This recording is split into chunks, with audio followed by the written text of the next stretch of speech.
How would you coach someone to see that they don't have the luxury or the privilege of ignoring racism? How would you coach someone to see that who maybe is not seeing it right now?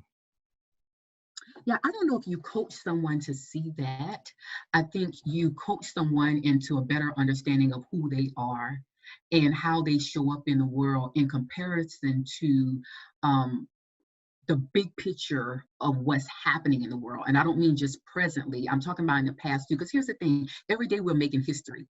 Right. So tomorrow, today is history. What we do today is becomes history. And so I think it's important because what I find, especially when I'm working with people that don't identify as people of color, is that, we are all, the rub and the tension and the thing to get over is just the individual thought process of things, right? Right. Hmm. And so there's an African proverb that says it takes a village to raise a child. And so, like, it's not my first thought as a person who was raised by a village to go at life alone or to say, whatever is happening around me or to the people around me is only affected by how I live and how I think.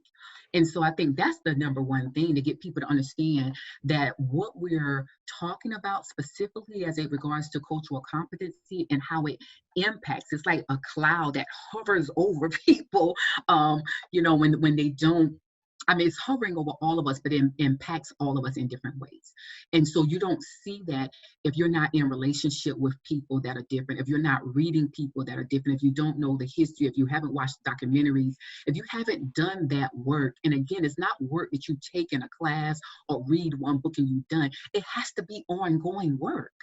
It Hmm. has to be ongoing work, and it has to be work that you don't see as, as a luxury item. I remember, when I was in the Marine Corps, I was told early in my career, if you want to be, if you want to promote or you want to be considered a great Marine Corps officer, you got to be good at your job and you have to be a great Marine. So I'm a financial management officer by trade, which means I deal with money and lots of money.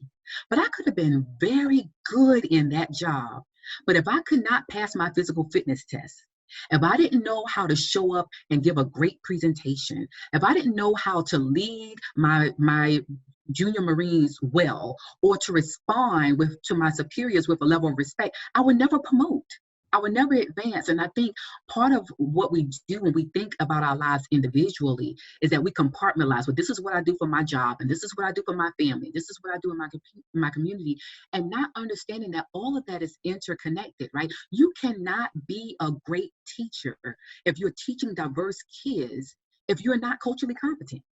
Right.